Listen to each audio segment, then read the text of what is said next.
Welcome to the next session. আমরা ম্যাক্রোইকোনমিক্স গত ক্লাসে আমরা অ্যান্ড্রোজেনাস গ্রোথ থিওরি নিয়ে আলোচনা করছিলাম, সেটা আমরা শেষ করেছি মোটামুটি। আজকে আমরা নতুন একটা টপিক শুরু করব, নতুন চ্যাপ্টার শুরু করবো আমরা। সেটা হলো introduction to stock adjustment dynamics.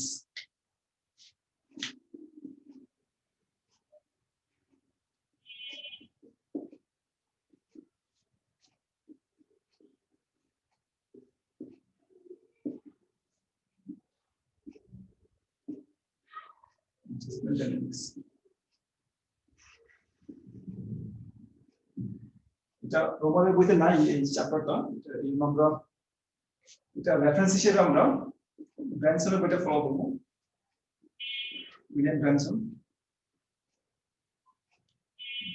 এটা third edition, second addition, chapter 21। এটা আমাদের reference.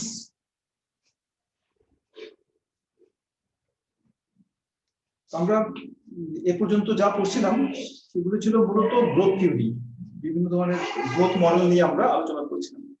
Solo growth model, Ramsey growth model এবং এন্ডোজেনাস গ্রোথ মডেল, এই তিনটা গ্রোথ মডেল নিয়ে আলোচনা করেছিলাম। এবং সেখানে আমাদের উদ্দেশ্য ছিল যে লং রান গ্রোথকে কিভাবে ব্যাখ্যা করা যায়, বিভিন্ন দেশের পার ক্যাপিটা ইনকাম এবং ইনকামের যে ডাইনামিক্স, ইনকামের যে ব্যবধান, সেটাকে আমরা কিভাবে ব্যাখ্যা করতে পারি সেটা আমরা দেখছিলাম মডেল। সেগুলো ছিল লং রান মডেল। এবং তোমরা অনার্সে যে ইনকাম ডিটারমিনেশনের যে মডেলগুলো করেছো সেগুলো ছিল মোটামুটি শর্ট রান মডেল। অর্থাৎ তোমরা দু ধরনের মডেল সম্পর্কে আইডিয়া পেয়েছো। বিশেষ করে অনার্সে যে মডেলগুলো করেছো আইএসএল কার্ভ দিয়ে ইনকাম কিভাবে ডিটারমাইন করা যায় এবং সেগুলো কিভাবে চেঞ্জ হয় মনিটারি পলিসি, ফিসক্যাল পলিসির মাধ্যমে, সেগুলো ছিল short run model, short run macroeconomics ছিল। আর আমরা যাতে পড়িয়েছি পর্যন্ত যে তিনটা চ্যাপ্টার পড়িয়েছি সেগুলো হচ্ছে long run economics. In the long run how the economy settles in a balance growth path position, যে কিভাবে ব্যালেন্স গ্রোথ পাথ অর্জিত হয়, লং রানে কিভাবে ইকোনমি বিহেভ করে সেটা করছি। তো আজকে যে আমরা যে চ্যাপ্টারটা পড়ছি সেটা এই দুইয়ের মাঝামাঝি পড়ে, যেমন শর্ট টার্ম থেকে কিভাবে লং রানে যাওয়া যায় সেটাকে নিয়ে আমরা এখানে ডিসক্রাইব করার চেষ্টা করবো। শর্ট রানের সাথে লং রানের যে পার্থক্যটা সেটা হলো, শর্ট রানে আমরা যে স্টক ভেরিয়েবল যেগুলো আছে সেগুলোর ইকুইলিব্রিয়াম নিয়ে আমরা আলোচনা করি না, শুধুমাত্র ফ্লো ভেরিয়েবল যেগুলো আছে সেগুলো আমরা ইকুইলিব্রিয়াম নিয়ে আলোচনা করি শর্ট রানে। আর লং রানে স্টক গুলো ইকুইলিব্রিয়ামে পৌঁছে যায়, স্টক গুলো ইকুইলিব্রিয়ামে থাকে। আর শর্ট রান থেকে লং রানে কিভাবে আমরা যাই বা স্টক গুলো কিভাবে চেঞ্জ হয়ে লং রান ভ্যালুতে পৌঁছায় সেটা আমরা এই স্টক অ্যাডজাস্টমেন্ট ডাইনামিক্স বা মেকানিজমের মাধ্যমে ব্যাখ্যা করার চেষ্টা করি। অর্থাৎ আমরা যদিও আইএসএল এর মডেলের যে ভারসাম্যগুলো দেখি, শর্ট টার্ম ভারসাম্য যেগুলো পাই, কেমন সেগুলো ভারসাম্যগুলো স্টকের ইকুইলিব্রিয়ামকে ইন্ডিকেট করে না, সেগুলো হচ্ছে এক ধরনের ফ্লোর ইকুইলিব্রিয়াম। আমরা এখানে দুটো চলকের মধ্যে একটু পার্থক্য আছে। ইকোনমিক্সে আমরা দুই ধরনের চলক ব্যবহার করি, একটা বলা হয় স্টক ভেরিয়েবল, একটা বলা হয় ফ্লো ভেরিয়েবল। দুই ধরনের চলক আছে, স্টক ভার্সেস ফ্লো। কেমন স্টকটা হলো, স্টক ভ্যালুগুলোকে মেজার করা হয় একটা নির্দিষ্ট পয়েন্ট অফ টাইম, একটা নির্দিষ্ট মুহূর্তে। মনে করো বাংলাদেশের পপুলেশন এখন কত, মনে করো 17,60,00,000। সেটা হচ্ছে এক ধরনের স্টক ভেরিয়েবল। বাংলাদেশের মানি সাপ্লাই এই মুহূর্তে কত, সেটা হচ্ছে স্টক ভেরিয়েবল। বাংলাদেশে ক্যাপিটালের পরিমাণ কত আছে, কি পরিমাণ ক্যাপিটাল আছে, সেটা হচ্ছে স্টক ভেরিয়েবল, ক্যাপিটাল স্টক রয়েছে আমরা। ফ্লোটা হচ্ছে একটা ইন্টারভ্যাল অফ টাইমে আমরা এটাকে মেজার করতে পারি। যেমন যদি বলি আমরা ইনকাম বলি, ইনকামটা হচ্ছে একটা ফ্লো ভেরিয়েবল, যে আমার একটা নির্দিষ্ট টাইম পিরিয়ডে প্রতি মাসে আমার ইনকাম হচ্ছে মনে করো 1,20,000 টাকা, সেটা আমার একটা ফ্লো ভেরিয়েবল। ঠিক একইভাবে ইনভেস্টমেন্ট সেটা একটা ফ্লো ভেরিয়েবল, যে এই বছর কতটুকু ইনভেস্টমেন্ট হলো, কি পরিমাণ নতুন নতুন মেশিনারিজ বিল্ডিং গঠন করা হলো, সেটা হচ্ছে ফ্লো ভেরিয়েবল। ঠিক একইভাবে ডিমান্ড সাপ্লাই এগুলো ফ্লো ভেরিয়েবল, যে আমার প্রতি মাসে চালের ডিমান্ড 30 কেজি চাল, সেটা তোমার ফ্লো ভেরিয়েবল। সাপ্লাই তো একটা ফ্লো ভেরিয়েবল, যে প্রতি এবছর বাংলাদেশে এই পরিমাণ চাল উৎপাদন বা যোগান হয়েছে। সুতরাং দু ধরনের চলক আছে, একটা স্টক ভেরিয়েবল, একটা ফ্লো ভেরিয়েবল। এটাকে যদি অন্য ইকোনমিক্স এর বাইরে চিন্তা করো, কিভাবে চিন্তা করতে পারো, যে মনে করো এটাকে চৌবাচ্চা মনে করো, একটা চৌবাচ্চা। এখানে এখানে আমি পানি পানি ফেলছি এখানে, কেমন দিকে পানি পড়ছে, দিকে পানি পড়লে এখানে পানি একটা স্তর জমা হবে, তাই না? এটা হচ্ছে stock of water in the bathtub or in a tank. তো আমি যদি এখানে পানি যোগ করি, এই স্টকটা বাড়বে, স্টকটা চেঞ্জ হবে, তাই না? মনে করো আমি এখানে প্রতি ঘন্টায় 10 লিটার করে পানি দিচ্ছি, এখানে পানি দিলে স্টকটা বাড়বে, স্টক প্রতি ঘন্টায় কিছু পানি যোগ করলে স্টকটা বাড়বে। অথবা আমি যদি কিছু পানি খরচ করে ফেলি এখান থেকে আমি, তাহলে স্টকটা কমে যাবে, কেমন? তো যদি আমি এখানে যে পরিমাণ পানি যোগ করছি, সে পরিমাণ পানি যদি এখান থেকে আমি নামিয়ে নিই, তাহলে আমার স্টক চেঞ্জ থাকবে, স্টক আমার ব্যালেন্স থাকবে। স্টকটা নির্ভর করে ফ্লোর উপরে। ফ্লো যদি বেশি হয় স্টক বাড়বে, আর যদি আমার এখান থেকে বেশি আমি স্টক থেকে আমি বেশি নিয়ে ফেলি, তাহলে আমার স্টকটা কমে যাবে। বা এটা যদি বেশি হয়, যদি কম হয়, তাহলে স্টকটা আমার কম থাকবে। এই এই স্টক এবং ফ্লো, এই দু রকম কনসেপ্ট। ফ্লোটা মেজার করা হয় একটা পিরিয়ড অফ টাইমের মধ্যে, আর স্টকটা মেজার করা হয় একটা পয়েন্ট অফ টাইমের মধ্যে, নির্দিষ্ট মুহূর্তে ওটা কি পরিমাণ জমা হয়েছে সেটা বলে স্টক ভ্যালু। তো এই কিভাবে এই স্টক ফ্লো ইকুইলিব্রিয়াম, বা আমরা কিভাবে ফ্লো ইকুইলিব্রিয়াম থেকে স্টক ইকুইলিব্রিয়ামে যেতে পারি, বা শর্ট টার্ম ইকুইলিব্রিয়াম থেকে লং টার্ম ইকুইলিব্রিয়ামে যেতে পারি, সেটাকে ব্যাখ্যা করা হচ্ছে আমাদের এই চ্যাপ্টারের উদ্দেশ্য। আমরা সাধারণত আইএসএলএম মডেলের মাধ্যমে, যে আমরা শর্ট টার্ম ইকোনমিক্স এর মাধ্যমে আমরা সাধারণত ইনকামের পরিমাণ বের করি, এই পরিমাণ ভারসাম্য আইএসএলএম এর মাধ্যমে ভারসাম্য আয়ের পরিমাণ বের করি, ভারসাম্য ইন্টারেস্ট রেট বের করি, এবং লেবার মার্কেট থেকে আমরা এমপ্লয়মেন্টের পরিমাণ বের করি বা আউটপুটের পরিমাণটা বের করি আমরা। সুতরাং শর্ট টার্মে যে আউটপুটের পরিমাণটা নির্ধারিত হয়, সেটা আমরা দেখার চেষ্টা করি। আমরা এখানে বেশ কয়েকটা জিনিস নিয়ে আমরা আলোচনা করব। একটা হচ্ছে যে শর্ট টার্ম ইকুইলিব্রিয়াম থেকে লং টার্ম ইকুইলিব্রিয়ামে যাওয়ার সময় কি ধরনের অ্যাডজাস্টমেন্ট হতে পারে, সেটা আমরা দেখবো। বিভিন্ন কনটেক্সটে ব্যাখ্যা করে দেখবো। আমরা যে শর্ট টার্মে যে ইকুইলিব্রিয়াম পাই আমরা, সেই ইকুইলিব্রিয়ামের মধ্যে যদিও ফ্লো ভেরিয়েবলগুলো ইকুইলিব্রিয়ামে থাকে, স্টকগুলো ইকুইলিব্রিয়ামে থাকে, স্টকগুলো চেঞ্জ হতে থাকে। তো সেটা স্টকগুলো চেঞ্জ হয়ে কিভাবে আমরা নতুন একটা ভারসাম্যে পৌঁছি, যেখানে স্টকগুলো ভারসাম্যে পৌঁছে, সেটা আমরা ব্যাখ্যা করার চেষ্টা করবো।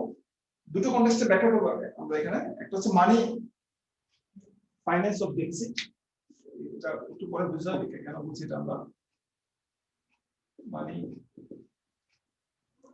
ফাইন্যান্স অফ ডেফিসিট,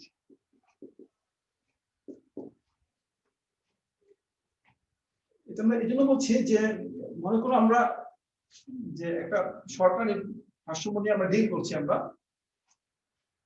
যেখানে আমরা এদিকে আউটপুটের পরিমাণ দেখাচ্ছি, রিয়েল আউটপুট, কি পরিমাণ উৎপাদন হলো, জিডিপি, আর এদিকে আমরা আইএসএলএম মডেলে আমরা এদিকে দিয়ে ইন্টারেস্ট রেট, এদিকে দিয়ে আমরা ইন্টারেস্ট রেট আর ইনকাম, এই দুইয়ের মাঝে সম্পর্ক দেখাই। এবং আমরা একটা আইএস কার্ভ এবং এলএম কার্ভ, এই দুইয়ের মাধ্যমে আমরা শর্ট টার্ম ভারসাম্য বের করি। ভারসাম্য ইনকাম পাই এখান থেকে আমরা y0, এবং ভারসাম্য ইন্টারেস্ট রেট পাই আমরা i0। এবং এই শর্ট টার্ম ইনকামকে বাড়াতে হলে আমাদের দুটো উপায় আছে। একটা হচ্ছে আইএস কার্ভকে শিফট করা, কিংবা এলএম কার্ভকে শিফট করা। এই কার্ভগুলোকে শিফট করা হয় কিভাবে? আইএস কার্ভটাকে শিফট করা হয় সাধারণত ফিসক্যাল পলিসির মাধ্যমে। কেমন? ফিসক্যাল পলিসি মানে গভর্নমেন্ট এক্সপেন্ডিচার বাড়িয়ে আইএস কার্ভটাকে আমরা ডান দিকে শিফট করতে পারি। আর এলএম কার্ভটাকে শিফট করতে হলে আমাদের মনিটারি পলিসির সাহায্য নিতে হয়, যেখানে আমরা মানি সাপ্লাইকে বাড়িয়ে দেবো না। মানিটা হচ্ছে স্টক, মানি সাপ্লাইকে বাড়িয়ে দেওয়া হলে, মানে স্টককে বাড়িয়ে দেওয়া হলে এলএম কার্ভটা ডান দিকে শিফট করে। তো মনে করো আমরা গভর্নমেন্ট এক্সপেন্ডিচার বাড়িয়ে আমরা এখানে আসলাম, কেমন? কোন একটা পয়েন্টে আসলাম, আমরা মনে করো পয়েন্ট 1 এ আসলাম আমরা, একটা ভারসাম্য বিন্দু শর্ট টার্ম ইকুইলিব্রিয়াম। তবে এটা এখানে আমাদের এই যে মনে করো গভর্নমেন্ট এক্সপেন্ডিচার বাড়িয়ে আমরা এখানে আসলাম, অন্য একটা পয়েন্ট থেকে বা এখান থেকে অন্য একটা পয়েন্টে গেলাম। গভর্নমেন্ট এক্সপেন্ডিচার বাড়লে আমি হয়তো এখান থেকে এখানে গেলাম, কিংবা আমি এটা অন্য একটা পয়েন্ট থেকে আমি এখানে এসেছি, 1.1 এ এসেছি গভর্নমেন্ট এক্সপেন্ডিচার বাড়িয়ে। তো গভর্নমেন্ট এক্সপেন্ডিচার বাড়লে গভর্নমেন্ট টাকাটা পাবে থেকে গভর্নমেন্টের একটা বাজেট ইকুয়েশন আছে যেটা আমরা দেখি ডি ইকুয়াল টু ডি মানে ডেফিসিট ডেফিসিট ইকুয়াল হচ্ছে গভর্নমেন্টের বাজেট হচ্ছে একটা হচ্ছে জি মাইনাস টি জি মানে গভর্নমেন্ট এক্সপেন্ডিচার আর টি মানে হচ্ছে ট্যাক্স রেভিনিউ যেটা ইনকামের ফাংশন ইনকাম বেশি হলে ট্যাক্সও গভর্নমেন্টের বেশি হবে আয়ের একটা অংশ গভর্নমেন্ট ট্যাক্স হিসেবে নিয়ে যায় আর এটা হচ্ছে গভর্নমেন্ট এক্সপেন্ডিচার করে সুতরাং জি মানে এটা গভর্নমেন্ট এক্সপেন্ডিচার যদি ট্যাক্স রেভিনিউ চেয়ে যদি বেশি হয় তাহলে বলি আমরা বাজেট ডেফিসিট রয়েছে যেটাকে আমরা দিয়ে রেখেছি আর যদি গভর্নমেন্ট এক্সপেন্ডিচার কম হয় টি এর চেয়ে তখন বলি আমরা বাজেট সারপ্লাস হয়েছে বা ডেফিসিটটা নেগেটিভ জি যদি বড় হয় টি এর চেয়ে টি মানে ট্যাক্স রেভিনিউ চেয়ে যদি বেশি হয় গভর্নমেন্ট এক্সপেন্ডিচার তাহলে বাজেট ডেফিসিট হয় আর যদি জিটা ছোট হয় টি এর চেয়ে তাহলে বাজেট সারপ্লাস হয় কেমন তো মনে করেন আমরা একটা ব্যালেন্স পজিশন থেকে শুরু করেছিলাম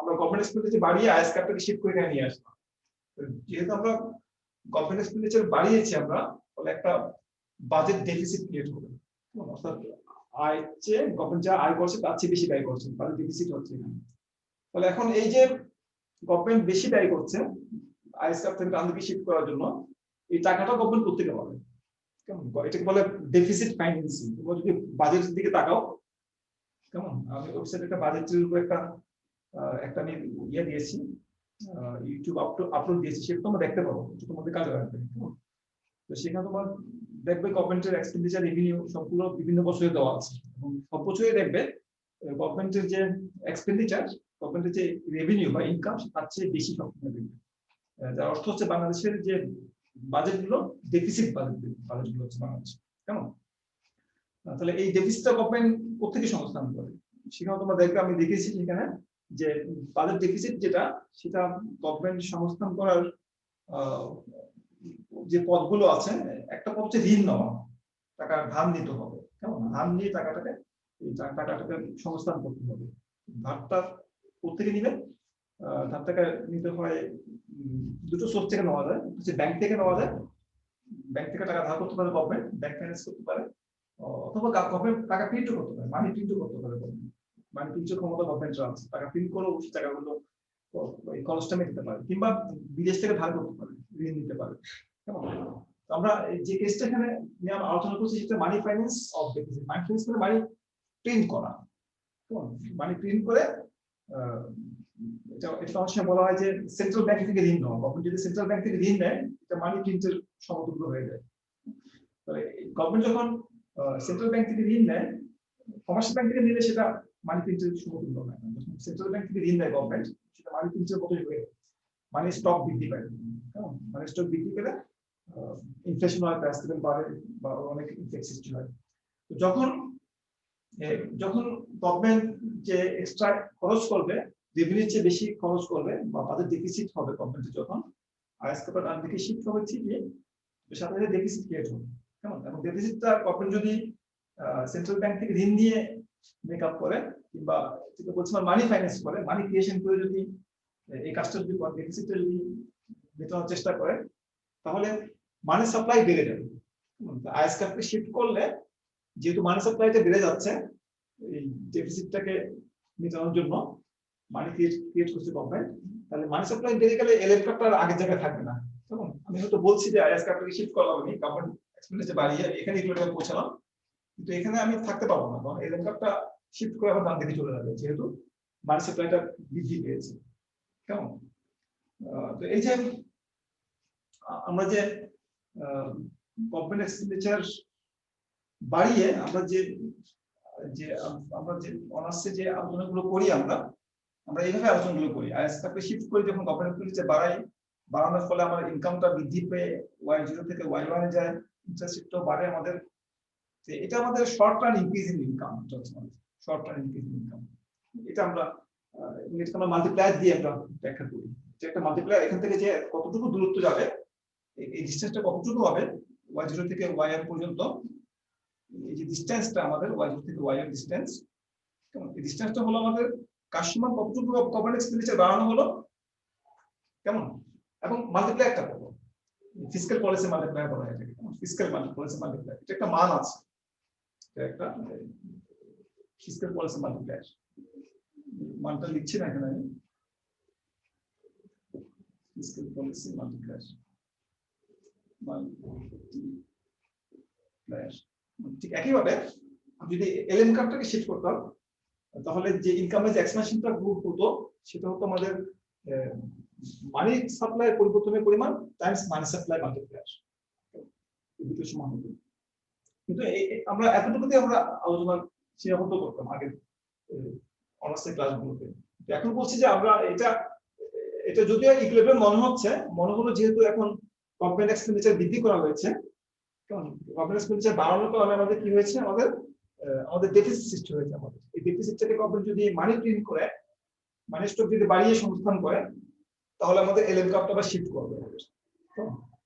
অর্থাৎ জি যখন বাড়ানো হয়, জি বাড়লে একটা ডেফিসিট ক্রিয়েট হয়, কেমন ডেফিসিট ক্রিয়েট হয়, এবং আমাদের কি হয় যে মানি স্টকটা বাড়তে থাকে যদি গভর্নমেন্ট মানি ম্যানেজ করে, এবং তখন এলএম কার্ভটা আবার ডান দিকে শিফট করতে থাকে। এলএম কার্ভ ডান দিকে শিফট করলে আমাদের ইনকামটা আরো বাড়ে। প্রথম থেকেও ইনকাম বাড়ে, এখানে কিছুটা ইনকাম বেড়েছে। দেখো যেটা আমার বেড়েছে, আমার ইনকামটাও কিন্তু আমার y0 থেকে আমার y1 এ বেড়েছে। আমার জিটাকে বাড়ালাম আমি, জি মনে করলাম 0 থেকে g1 এ ইনকামটাকে বাড়ালাম আমি, কেমন যে জি বলছি যেটা আমি করে আমার ইনকামটা আমার y0 থেকে y1 এ বাড়লো। আমার এই যে আমার ইনকামটা বেড়েছে, আমার এটাকে ইনডিউসড ইনকাম বলছি। আমার যে ট্যাক্স রেভিনিউ বাড়লো, আমার গভর্নমেন্ট এক্সপেন্ডিচার যতটুকু বেড়েছে, ট্যাক্স রেভিনিউ আমার হয়তো ততটুকু বাড়েনি আমার, ফলে আমার এখানে একটা ডেফিসিট ক্রিয়েট হলো। প্রথম দিকে ব্যালেন্সে ছিল এটা, তারপর একটা ডেফিসিট ক্রিয়েট হলো d0 থেকে, যেমন 0 ছিল আগে, এখন d1 হয়ে গেছে, ডেফিসিট ক্রিয়েট হলো। তো ডেফিসিট ক্রিয়েট হলে আমার এই ডেফিসিটটাকে ফাইন্যান্স করার জন্য আমার মানি সাপ্লাই বাড়াতে হবে। মানি সাপ্লাই বাড়লে এলএম কার্ভের ডান দিকে এক্সপানশন হবে, এক্সপানশন হলে আমার ইনকাম বাড়বে। আরো ইনকাম আমি যদি মনে করো এলএম কার্ভটাকে আমি শিফট করার ডান দিকে, আমি এলএম প্রাইমে নিয়ে গেলাম, শিফট করে, অর্থাৎ এলএম কার্ভটা শিফট করতে থাকবে যতক্ষণ পর্যন্ত না আমার ইনকামটা বৃদ্ধি পেয়ে y2 তে পৌঁছাচ্ছে, এবং আমার যে গভর্নমেন্ট এক্সপেন্ডিচার তার সমান হচ্ছে। আমি পুনরায় আবার ভারসাম্যে ফিরে আসছি। কারণ আমার ইনকাম যখন বৃদ্ধি পেয়ে y0 থেকে y2 তে পৌঁছাবে, ইনকাম যখন সাফিসিয়েন্টলি ইনক্রিজ করবে, পরে পরিমাণে বৃদ্ধি যখন পাবে ইনকামটা, তখন আমার ট্যাক্স কালেকশনের পরিমাণও বাড়বে। ইনকাম বৃদ্ধির সাথে ট্যাক্স কালেকশনের পরিমাণটা বাড়বে, এবং ট্যাক্স কালেকশনের পরিমাণ বৃদ্ধি পেয়ে যখন আমার যে ইনক্রিজড গভর্নমেন্ট এক্সপেন্ডিচার তার সমান হবে, তখন আবার পুনরায় আমি আমার ব্যালেন্স বাজেটটা আবার ব্যালেন্স হবে আমার। অর্থাৎ যদিও গভর্নমেন্ট এখন ব্যয় বেশি করছে, যদি আমাদের ইনকাম বৃদ্ধি পায় গভর্নমেন্ট ব্যয় বৃদ্ধির কারণে, যে বিভিন্ন প্রজেক্ট গুলো করা হচ্ছে, ফর এক্সাম্পল মেট্রো রেল কিংবা পদ্মা সেতু কিংবা আন্ডারগ্রাউন্ড যে টানেল, এগুলোর মাধ্যমে যদি ইনকাম বৃদ্ধি পায়, দেশের মানুষের যদি ইনকাম বৃদ্ধি পায়, তাহলে মানুষের গভর্নমেন্টের ট্যাক্স কালেকশনের পরিমাণ বাড়বে অটোমেটিক্যালি, এবং ওই ট্যাক্স কালেকশনের পরিমাণ যদি পর্যাপ্ত পরিমাণে বৃদ্ধি পায়, গভর্নমেন্ট যে এক্সট্রা এক্সপেন্ডিচার করছে এখন, এটা আবার ব্যালেন্স হয়ে যাবে, আবার গভর্নমেন্টের বাজেট ব্যালেন্স হয়ে যাবে। সুতরাং ইনকামটা বৃদ্ধি পেতে থাকবে, বৃদ্ধি পেয়ে যখন পর্যাপ্ত পরিমাণে বৃদ্ধি পাবে, তখন বাজেটটা আবার পর্যাপ্ত পরিমাণে বাড়বে আমাদের। এই যে আমরা পয়েন্ট 1 থেকে পয়েন্ট 2 হয়ে পয়েন্ট 3 তে গেলাম, এটা হচ্ছে আমার ইন্টারমিডিয়েট পিরিয়ড 1। এটা একটা লং রান পিরিয়ড ছিল, বলতো এখানে বাজেট ভারসাম্য ছিল, এখানে আরেকটা লং রান পিরিয়ড পৌঁছানো যে 1 থেকে 3 তে, এটা হচ্ছে লং রান অ্যাডজাস্টমেন্ট। 1 থেকে 3 তে এক লং রান থেকে আরেক লং রানে গেলাম, কেমন? এবং 1 এ আমার মানি স্টকটা স্থির ছিল, এখানে আমার মানি স্টকটা চেঞ্জ হচ্ছে। যখন আমি 3 তে পৌঁছলাম, আবার মানি স্টকটা স্টেবল হয়ে গেল, মানি স্টকটা বৃদ্ধি স্থির হয়ে গেল। যখন বাজেটটা ব্যালেন্স হয়ে গেল, তখন আর নতুন মানি ক্রিয়েশন হবে না, এবং আমার মানি স্টকটা স্থির হয়ে গেল। ফলে এখানে এটা হচ্ছে একটা স্টক ইকুইলিব্রিয়াম। এখানে মানি সাপ্লাই স্থির ছিল, যখন আমি গভর্নমেন্ট এক্সপেন্ডিচার বাড়ালাম, পয়েন্ট 2 তে গেলাম, তখন মানি স্টকটা বাড়ছে, মানি স্টকটা ইকুইলিব্রিয়ামে নাই। যখন আমি আবার 3 তে পৌঁছালাম, তখন আবার মানি স্টকটা আবার ইকুইলিব্রিয়ামে পৌঁছালো। ফলে এটা একটা স্টক ইকুইলিব্রিয়াম, এটা একটা flow equilibrium, but not stock equilibrium. Point 2 তে আছে। সুতরাং আমরা পয়েন্ট 1 থেকে পয়েন্ট 3 তে ওকে যেতে পারি আইসকার এক্সপ্রেশনের মাধ্যমে, সেটা আমরা এখানে দেখানোর চেষ্টা করব। কেমন? এখন এই যে আমাদের যে কতটুকু আমাদের ইনকাম এক্সপানশন হবে, এবং আমরা যে এক ভারসাম্য থেকে আরেক ভারসাম্যের দিকে যাচ্ছি, সেই ভারসাম্যটা আসলে স্টেবল হবে কিনা সেটা একটু ব্যাখ্যা করার প্রয়োজন আছে আমাদের। এটাকে বলি আমরা stability of the adjustment or stability of stock adjustment. তো আমরা একটু দেখানোর চেষ্টা করি কিভাবে আমরা ভারসাম্যটা স্টেবল কিনা, বা আমরা আসলে লং রান যখন আমরা একটা ডিস্টারবেন্স ক্রিয়েট করব একটা লং রান ইকুইলিব্রিয়ামে থাকা অবস্থায়, যখন আমরা ওপেন এক্সপেন্ডিচার বাড়াবো, তখন কি আমরা আসলে আরেকটা লং রানের দিকে যাব নাকি সেই লং রান থেকে আরো দূরে চলে যাব, সেটা আমরা জানার জন্য, বোঝার জন্য আমরা যেটা আলোচনা করি সেটাকে বলা হয় যে stability of the stock adjustment.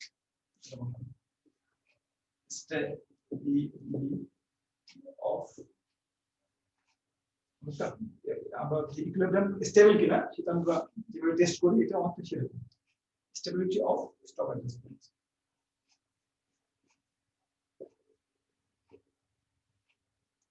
Adjustment stable কিনা, যদি আমরা একটা লং রান থেকে ডেভিয়েট করি, একটা লং রানে স্টকের মাধ্যমে যদি আমরা সেটাকে পরিবর্তন করি, আমরা পুনরায় আবার লং রানে ফিরে আসবো কিনা, একটা লং রানে ফিরে আসবো কিনা, একটা লং রান ভারসাম্যে ফিরে আসবো কিনা। যদি ফিরে আসি তবে বলি আমরা যে স্টক অ্যাডজাস্টমেন্ট ইজ স্টেবল। আর যদি আমরা লং রানে ফিরে না আসি সেটাকে বলা আনস্টেবল ইকুইলিব্রিয়াম, সেটাকে বলা হয়। আমরা দেখেছি যে যখন আমাদের ইনকাম বৃদ্ধি পায়, ইনকাম বৃদ্ধি পেলে মানি সাপ্লাই বৃদ্ধি পায়, ইনকাম বৃদ্ধি পেলে আমাদের কভারেজমেন্ট যে বাড়লে মানি সাপ্লাই বৃদ্ধি পায়, মানি সাপ্লাই বৃদ্ধি পেয়ে আমাদের ইনকাম বৃদ্ধি পায়, বৃদ্ধি পেয়ে আমাদের ট্যাক্স বৃদ্ধি পেয়ে আবার আমরা ব্যালেন্সে ফিরে আসি, বা ব্যালেন্স ফিরে আসি এবং মানি স্টকটা আবার ইকুইলিব্রিয়ামে ফিরে আসি।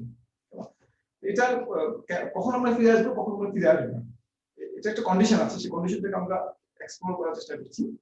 যে আমরা ডেফিসিটটা লিখেছিলাম, আমরা লিখি যে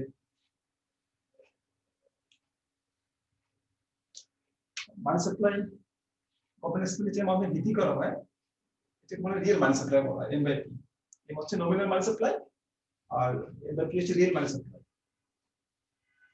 যতটুকু ডেফিসিট ক্রিয়েট হবে ততটুকু মানি সাপ্লাই ততটুকু ক্রিয়েট করতে হবে।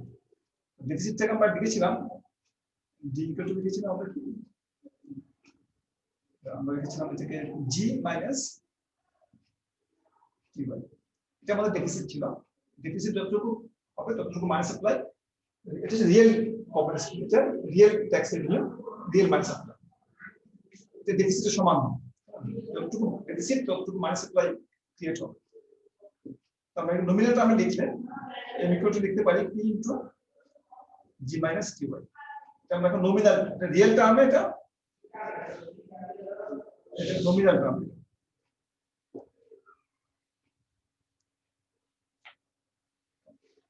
কারণ আমরা নমিনাল মানি স্টকটাকে আমরা ব্যাখ্যা করার চেষ্টা করি, রিয়েলটাকে করব, এটা হচ্ছে প্রাইসটাকে ভাগ করব।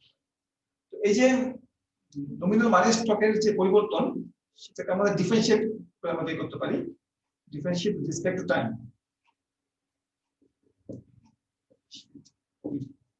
রেসপেক্ট টু টাইম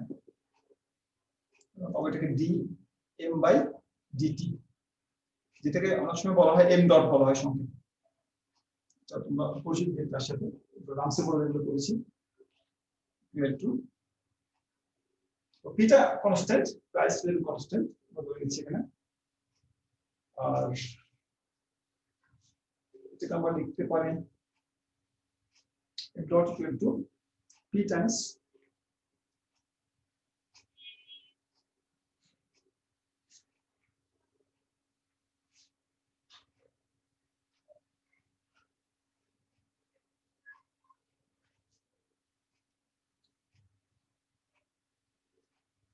জি। একটু কারেকশন আছে, সেটা হলো যে মানি সাপ্লাই পরিবর্তনের পরিমাণটা হচ্ছে গভর্নমেন্ট ডেফিসিটের সাথে ডিফারেনশিয়েট করার দরকার নাই, এটা সরাসরি এখান থেকে লিখতে পারি। মনে হয় এটা লিখা দরকার নেই, এটা হচ্ছে ডি সমান ডেফিসিট সমান একটা রিয়েল ডেফিসিট, আর নমিনাল টার্মস আমরা লিখছি এটাকে ডি সমান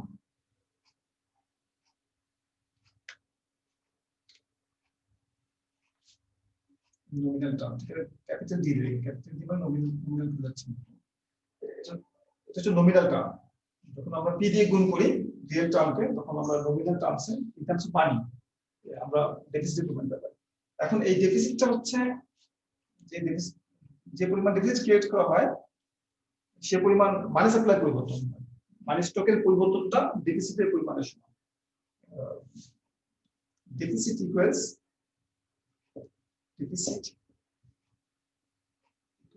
চেঞ্জেস ইন মানি সাপ্লাই। যেহেতু মানি সাপ্লাই বৃদ্ধির মাধ্যমে এই ডেফিসিটটা মেটানো হচ্ছে। চেঞ্জেস ইন মানি সাপ্লাই বা মানি স্টক। চেঞ্জেস ইন মানি স্টকটাকে আমরা এটা ওভার টাইম আমরা চিন্তা করছি আমরা এম ডট বা ডিএম ডিটি সমান গভর্নমেন্ট বাজেট ডেফিসিট এই পরিমাণটা। এটা আমাদের মানি স্টকের পরিবর্তনের পরিমাণ। তো এখন আমরা এই যে ইনকাম যেটা আমরা আইএসএল এর মডেলের মাধ্যমে দেখেছি, ইনকামটা নির্ভর করে দুটো বিষয়ের উপর নির্ভর করে। একটা হচ্ছে গভর্নমেন্ট এক্সপেন্ডিচারের উপরে, একটা নির্ভর করে মানির উপর বা ফিসক্যাল পলিসি মানিটারি পলিসির উপর নির্ভর করে। তাই আমরা এই ইনকামটাকে আমরা এই টার্মটাকে বাদ দিচ্ছি, আমি শুধুমাত্র এম ডট দিয়ে দিচ্ছি। M dot equal to P G minus T. ওয়াইটা হচ্ছে আবার কিসের ফাংশন? ওয়াইটা হচ্ছে আমার জি এর ফাংশন এবং এম এর ফাংশন। জি এবং এম এর উপর ডিপেন্ড করে ওয়াইটা। ওয়াই হচ্ছে আমার ইনকাম, ভারসাম্য ইনকাম, যেটা গভর্নমেন্ট এক্সপেন্ডিচার এবং মানি সাপ্লাইয়ের উপর নির্ভর করে। তোমরা চিত্রটা খেয়াল করো, আইএসএল এর মডেল চিত্রটা আই ওয়াই। এই যে আইএস কার্ভ এবং এলএম কার্ভ যার মাধ্যমে আমাদের ইনকামের পরিমাণটা নির্ধারিত হচ্ছে। তো আমি যদি আইএস কার্ভকে শিফট করাই জি বৃদ্ধির মাধ্যমে, তাহলে আমার ইনকামটা বাড়বে, কিংবা এম বৃদ্ধির মাধ্যমে এলএম কার্ভকে শিফট করে তাহলে আমরা ইনকামটা বৃদ্ধি পাবো। যেটা আমরা বলছি যে Y depends on G and M, G এবং এম এর উপর ডিপেন্ড করে। এবং জি এম বৃদ্ধি করা হলে ওয়াই চেঞ্জ হবে, ওয়াই চেঞ্জ হলে আমাদের ট্যাক্স রেভিনিউ চেঞ্জ হবে। এটাকে আমি আরেকটা স্টেপ বাড়িয়ে লিখলাম, এটা একটু ভিতরে গেলাম, আমি যে লিখলাম Y is a function of G and M, government expenditure and money stock. তো এখন আমরা এটাকে আমরা ডিফারেনশিয়েট করব উইথ রেসপেক্ট টু মানি। আমরা ডিফারেনশিয়েট করব স্টেবিলিটি কন্ডিশনটা চেক করার জন্য, কখন ভারসাম্যটা স্টেবল হবে বা কখন আমরা একটা লং রান ইকুইলিব্রিয়াম থেকে আরেকটা লং রান ইকুইলিব্রিয়ামে যাব, সেটা টেস্ট করার জন্য আমরা আদৌ ফেজ ডায়াগ্রামে দেখেছি ফলো মডেলে, এবং ফেজ ডায়াগ্রাম ব্যবহার করেছি আগে। আমরা লক্ষ্য করে দেখবে আমরা যে ফেজ ডায়াগ্রামটা ব্যবহার করেছিলাম, তো ফেজ ডায়াগ্রামের মধ্যে এদিকে একটা চলক দেওয়া হলে, ফর এক্সাম্পল আমি যদি এখানে ওয়াই ডট দিই, ওয়াই দিই, এখানে আমাকে ওয়াই ডট দিতে হবে। ওয়াই ডট দিয়ে এই ফাংশনটাকে আমি প্লট করে, যদি এটা ডাউনওয়ার্ড স্লোপিং হয় ফাংশনটা, তাহলে যে ভারসাম্যটা নির্ধারিত হয় সেটা স্টেবল হয়। আদারওয়াইজ যদি আপওয়ার্ড স্লোপিং হয় তাহলে ভারসাম্যটা আনস্টেবল হয়। অর্থাৎ আমরা এখানে মানি কন্টেক্সটে দেখাচ্ছি যে ভারসাম্যটা স্টেবল কিনা। ভারসাম্যটা স্টেবল কিনা জানার জন্য আমাদেরকে একটা ডিফারেন্সিয়েশন বের করতে হয় এখান থেকে। সেটা হলো এটাকে ডিএম ডট ডিএম, এই রেশিওটা আমাকে বের করতে হয়। এটাকে বলা হয় গ্রোথ অফ মানি সাপ্লাই। যদি এটাকে ডিফারেন্সিয়েট করি with respect to money, differentiate with respect to m, money supply, money stock এর respect to differentiate করে এই ফাংশনটাকে, এই ইকুয়েশনটাকে dm dot by dm, dm dot by dm, এটা হচ্ছে মানি স্টকের পরিবর্তনের পরিমাণ। এটা হলো আমাদের এটাকে যদি ভেঙে করো dm, প্রথমটা হচ্ছে pg, এটাকে minus p into t y gm,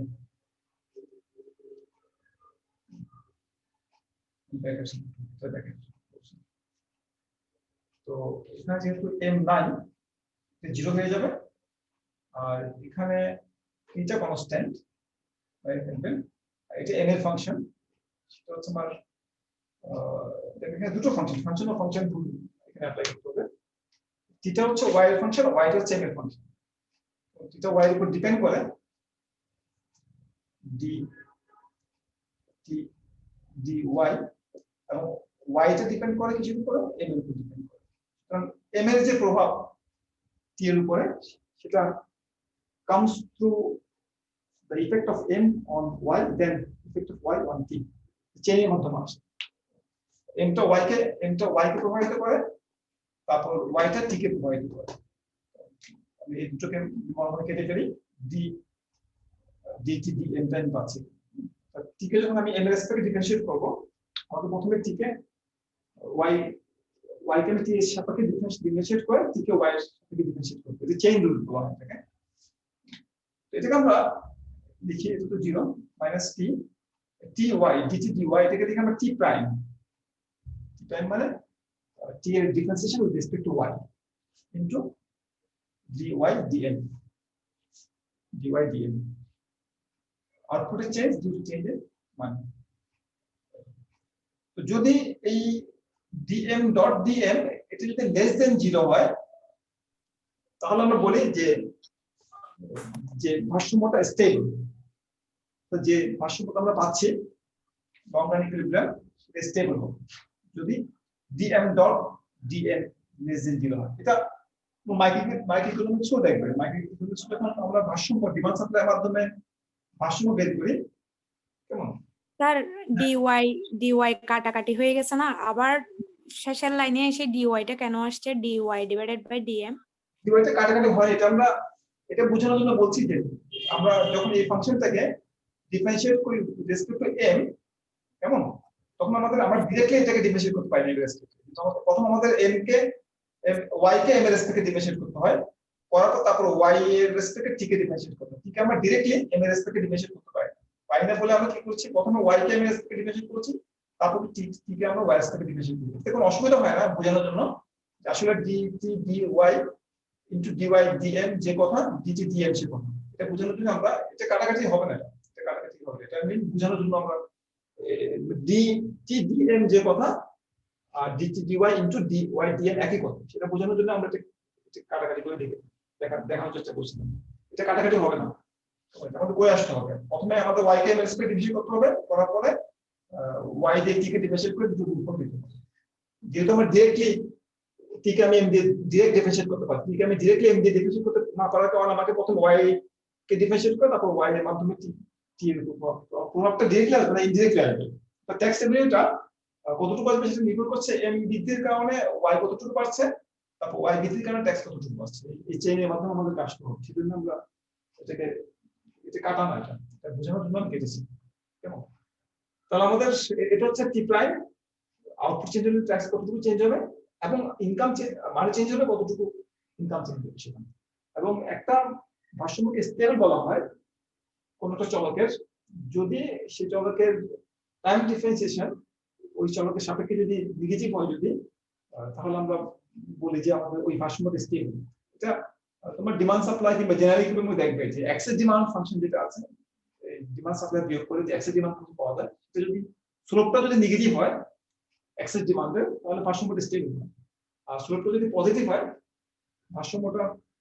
ভারসাম্যটা আনস্টেবল হয়ে যায়। এখানেও ঠিক তাই, যদি প্লট করে যদি এটাকে এভাবে যদি 0 হয়, এখানে যদি আমি m ডট দেই dm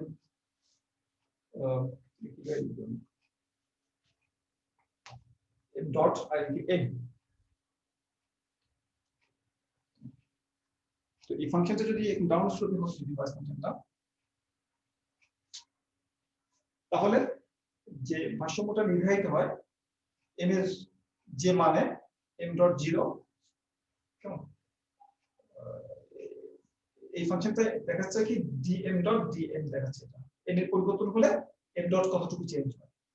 এটা আমাদের dm ডট m এর পরিবর্তনের কারণে m ডট মানে হচ্ছে আমাদের dm dt বা চেঞ্জ অফ মানে স্টক ওভার টাইম। তো m পরিবর্তন হলে মানে স্টকের যে চেঞ্জ ওভার টাইম সেটা এখানে 0, এখানে আমাদের মানে স্টকের পরিবর্তনটা 0, মানে m ডট সমান 0। এখানে আমাদের মানে স্টকের যদি m স্টার হবে ফর এক্সাম্পল, তখন আমাদের মানে স্টকের চেঞ্জ হচ্ছে না, আমাদের মানে স্টকের ভারসাম্যে পৌঁছে গেল। আর যখন আমরা মাইনাসটা একটু কম হবে, মনে করে m0 বলো, তখন মাইনাসটাকে চেঞ্জটা পজিটিভ, তাই না? পজিটিভ মাইনাসটাকে চেঞ্জটা পজিটিভ হওয়ার কারণে আবার কি হবে, এখান থেকে আমার মাইনাসটাকে বাড়তে থাকবে, বাড়তে থাকবে, ইনকাম বাড়তে থাকবে, ট্যাক্স বাড়তে থাকবে, আমার গভর্নমেন্ট ডিটেইলসটা কমে আসতে থাকবে। তাহলে আমার এখানে আসার পর আমার মাইনাসটাকে ভার্সনে পৌঁছাবে। কিংবা আমি যদি মাইনাসটা বেশি নেই, বেশি মাইনাসটা যদি m1 নেই, তাহলে আমার মাইনাসটা পরিবর্তনের পরিমাণটা নেগেটিভ হবে। নেগেটিভ হওয়ার কারণে মাইনাসটাকে পরিমাণটা কম থাকবে, কমতে আমি আবার এখানে ফিরে আসবো। এটা এই জন্য এটাকে বলা হয় স্টেবল ইকুইলিব্রিয়াম। একটা ইকুইলিব্রিয়ামকে স্টেবল হওয়ার জন্য dm ডট বাই dm এর যে ফাংশনটা, এই ফাংশনটাকে কি হতে হবে, ডাউনওয়ার্ড স্লোপিং হতে হবে। আর যদি আপওয়ার্ড স্লোপিং হতো তাহলে দেখতে যাই মানি সাপ্লাই বেশি হলে মানি সাপ্লাই আরো বাড়ছে, মানি সাপ্লাই কম হলে সেটা আরো কমছে। ফলে এই ফাংশনটা যদি আমাদের পজিটিভ হতো, সেক্ষেত্রে ব্যাখ্যা করা যেত যে ভারসাম্যটা আনস্টেবল। এটা অনেকটা ডিমান্ড সাপ্লাই মতো। বলতে ডিমান্ড সাপ্লাই থেকে যদি এক্সেস ডিমান্ড ফাংশন যেটা, সেটা যদি নেগেটিভ হয়, ডাউন স্লোপিং হয়, তাহলে বাজার ভারসাম্যটা হয় স্টেবল। আর এক্সেস ডিমান্ড ফাংশন যদি আপওয়ার্ড স্লোপিং হয়, আপওয়ার্ড স্লোপিং যদি হয়, এখানে যদি এক্সেস ডিমান্ড হয়, ডিমান্ড মানে সাপ্লাই দাও, কেমন, বা ডিমান্ড সাপ্লাই পরিবর্তন দেখা হয় থেকে, এবং যদি ডিমান্ড সাপ্লাই দাও, তাহলে যে এক্সেস ডিমান্ড ফাংশন যেটা, সেটা যদি ডাউন স্লোপিং হয়, তাহলে ভারসাম্যটা স্টেবল হয়।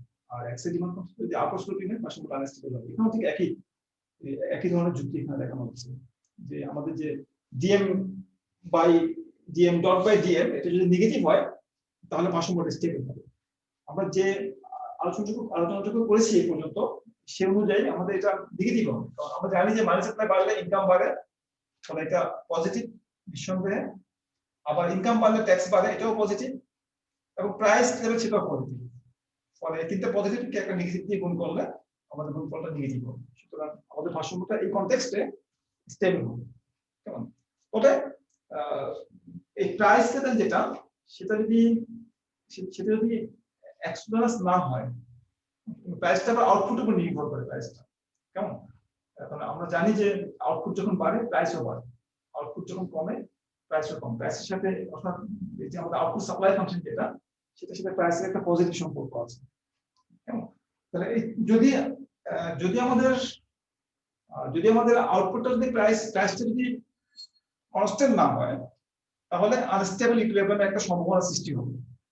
প্রাইসটা স্টেবল হলে, যদি আউটপুট চেঞ্জের কারণে প্রাইস চেঞ্জ না হয়, তাহলে ইকুইলিব্রিয়ামটা স্টেবল।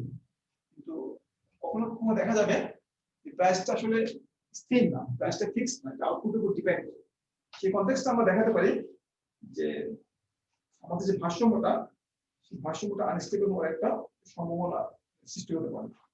এটা আমরা এভাবে দেখাতে পারি যে, মনে করো আমাদের যে মানি সাপ্লাই পরিবর্তন ডিএমটি বা এম ডট, যেটাকে আমরা লিখেছিলাম পি টাইমস জি মাইনাস টি ওয়াই লিখেছিলাম। তো এখন মনে করো পিটা মনে করো এখন ওয়াই এর ফাংশন মনে করো।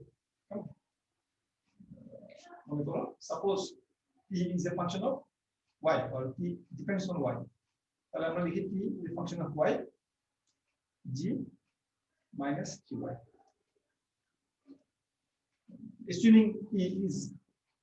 assuming p depends on y, আউটপুটের উপর প্রাইসটা নির্ভর করে, আউটপুটের পরিবর্তন হলে প্রাইসের পরিবর্তন হয়, এটা খুব স্বাভাবিক। আউটপুট y, তো আমরা জানি যে ওয়াইটা হচ্ছে আবার দুটো জিনিসের ফাংশন। ওয়াইটা একটা হচ্ছে m এর ফাংশন, একটা হচ্ছে g এর ফাংশন, বা g এবং m এর ফাংশন। আর আমাদের এই অংশটুকু হচ্ছে, এটা মুছে ফেলতে আমাদের একটু জায়গা করার জন্য।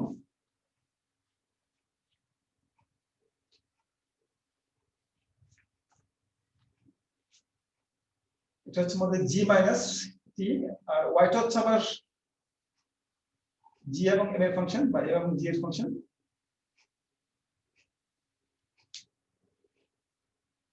এখন যে গুণ করো p টাইমস y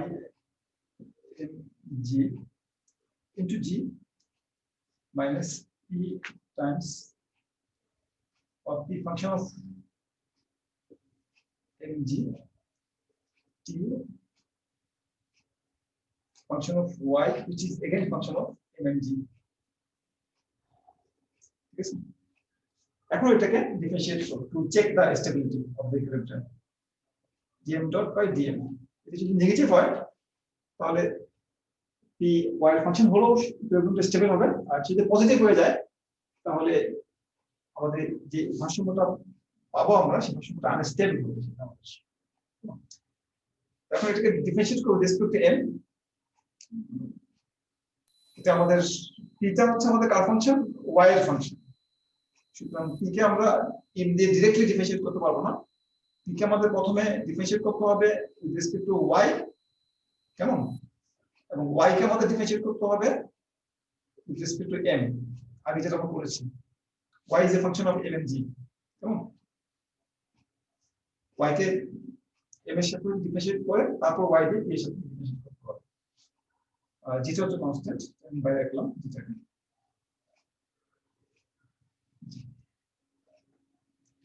মাইনাস, এটা হলো আমার, এখানে আমাদের কি রুল অ্যাপ্লাই করতে হবে, গুণের রুল অ্যাপ্লাই করতে হবে। গুণের রুল প্রথমে মনে করো p ইনটু d, এই আমাকে এটাকে ডিফারেন্সিয়েট করি আমি, এটাকে ডিফারেন্সিয়েট করলে হবে এর রেসপেক্ট হবে কত, dt dy dy dm। Chain রুলটা ফলো করতে হবে, প্রথমে m এর সাথে ডিফারেন্সিয়েট করে তারপর y এর সাথে ডিফারেন্সিয়েট করতে হবে। তারপর আমাকে কি করতে হবে, ইনটু এটাকে গুণের রুল অ্যাপ্লাই করলে এটা ইনটু ডিফারেন্সিয়েশন এটা প্লাস এটা ইনটু ডিফারেন্সিয়েশন অফ এটা, এটা ডিফারেন্সিয়েট করলে হবে dp। ডাইরেক্টলি m এর সাথে কি করা যাবে না, প্রথমে y এর সাথে কি করতে হবে, তারপর y কে আমার m এর সাথে করতে হবে। তাহলে এটা ডিফারেন্সিয়েশন হলো m এর সাপেক্ষে এই পুরো অংশটুকু, আর এটা ডিফারেন্সিয়েশন হলো m এর সাপেক্ষে m এর সাপেক্ষে এই অংশটুকু। তো এখন এটাকে আমরা সংক্ষেপে লিখব p প্রাইম লিখব, p এর ডিফারেন্সিয়েশন রেসপেক্ট টু y, কেমন। এটা হচ্ছে আমার সংক্ষেপে, আমি দ্বিতীয় অংশটা না লিখি d dy dm,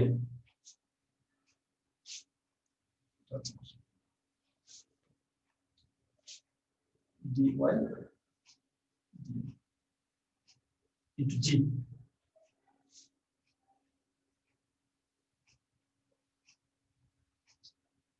into g minus, এটা হচ্ছে আমার p ইনটু, এটাকে আমি লিখতে পারি t প্রাইম লিখতে পারি dt dy কে into dy dm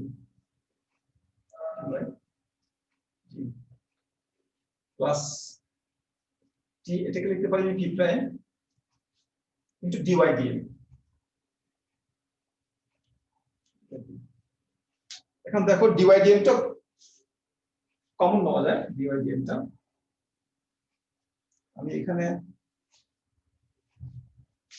এটা লিখব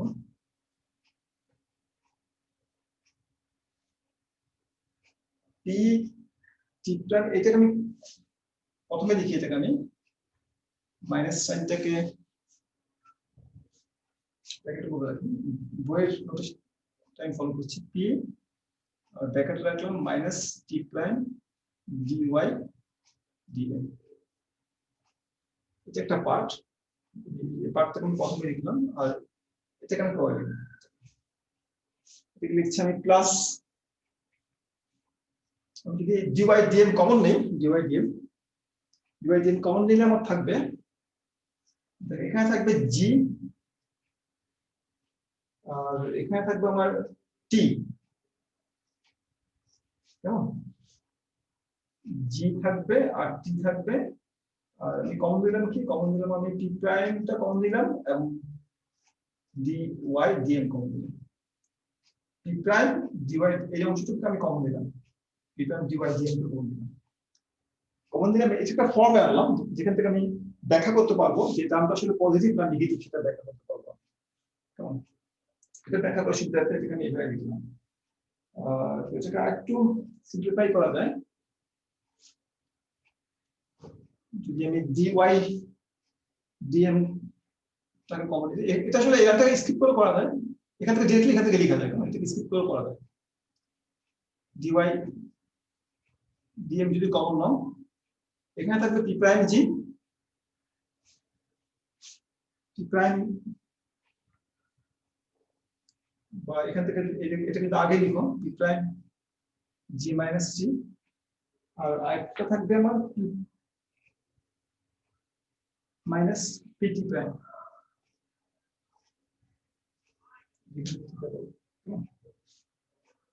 মাইনাস পিটি প্রাইম।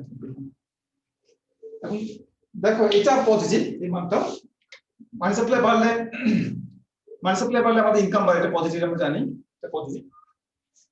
কেমন মানি সাপ্লাই বাড়লে দেখা যাচ্ছিল না, ইনকাম বাড়ে আমাদের। পি প্রাইম যেটা, পি প্রাইম হচ্ছে আমাদের আউটপুট বাড়লে প্রাইস বাড়ে, এটা পজিটিভ। আউটপুট বাড়লে প্রাইস বাড়ে আমাদের, এটা পজিটিভ। আর জি মাইনাস টি যদি বাজেট ডেফিসিট যদি হয়, কেমন ডেফিসিট হলে জি বেশি হবে, টি কম হবে, এটা পজিটিভ হবে, এটা পজিটিভ হবে যদি জি যদি বেশি হয় আমার। আর টি প্রাইমটা আমার পজিটিভ, ইনকাম বাড়লে ট্যাক্স বাড়বে, আর পিটা হচ্ছে পজিটিভ।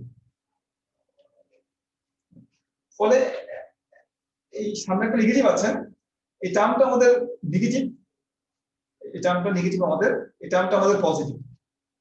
ফলে আমরা এখানে আমরা স্পেসিফিক্যালি বলতে পারবো না যে আসলে এই টার্মটা কি পজিটিভ হবে নাকি নেগেটিভ হবে, সেটা আমাদের সাইনটা আনডিটারমিনেটেড, সাইন যেটা সেটা আমাদের আননোন সাইনটা,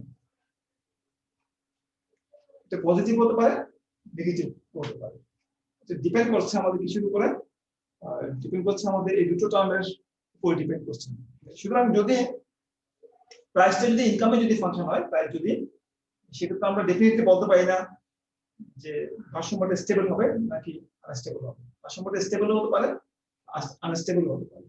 সাধারণত এই সিচুয়েশনটা অ্যারাইজ করে যখন আমাদের যখন মানি স্টকটা যখন বাড়তে থাকে, যখন আমাদের বা ইকুইলিব্রিয়াম ইনকামটা যখন আমাদের কম থাকে, তখন মানি স্টক বৃদ্ধির কারণে আমরা লং রান ভারসাম্য পৌঁছতে পারি, বা লং রান ভারসাম্য থেকে আরো দূরে সরে যেতে পারি। এটাকে বলা হয় একটা আনস্টেবল সিচুয়েশনের একটা সম্ভাবনা। যদি আমাদের প্রাইসটা যদি কনস্ট্যান্ট না হয়ে ইনকামের ফাংশন হয়, সেক্ষেত্রে আমাদের এই সম্ভাবনাটা সৃষ্টি হয় আমাদের। যাক, এটা আমরা যেটা দেখলাম সেটা হচ্ছে মানি সাপ্লাই প্রভাবের ক্ষমতা। গভর্নমেন্ট বাজেট ডেফিসিট যখন থাকবে, তখন কিভাবে আমরা লং রান ইকুইলিব্রিয়াম থেকে অ্যাডজাস্টমেন্ট যেতে পারি তার একটা প্রসেস এখানে দেখানো হলো। ঠিক একইভাবে মনিটারি পলিসি বাদ দিয়ে যদি আমরা ফিসক্যাল পলিসির মাধ্যমে দেখার চেষ্টা করি, সেখানেও আমরা একই ধরনের বিশ্লেষণ দেখাতে পারি। ফিসক্যাল পলিসির মাধ্যমেও লং রান ইকুইলিব্রিয়ামকে চেঞ্জ করা যায়, সেটা প্রভাব দেখানো যায়। তো আমরা এখানে যে সিচুয়েশনটা ডিসকাস করলাম, সেখানে আমরা একটা জিনিসকে বিবেচনা করি নাই, সেটা হলো যে ওয়েলথ ইফেক্টকে আমরা বিবেচনা করি। যখন আমরা এলএম কাপকে শিফট করেছি, এলএম কাপ শিফট করলে মাইনাস টু চেঞ্জ হয়, মাইনাস টু চেঞ্জের কারণে এলএম কাপ শিফট করে, মাইনাস টু চেঞ্জ যখন হয় তখন আবার মানুষের ওয়েলথের মধ্যে একটা পরিবর্তন আসে। সেই ওয়েলথ ইফেক্টটাকে আমরা আগামী ক্লাসে আলোচনায় বিশ্লেষণ করার চেষ্টা করব। তো আজকে এতটুকুই থাক, কেমন? আমাদের কোনো প্রশ্ন আছে কিনা দেখবেন। তাই মনে হচ্ছে, তাহলে আমরা এখানে শেষ করছি আজকে আলোচনা আপাতত। সেটা আগামী ক্লাসে দেখা হবে।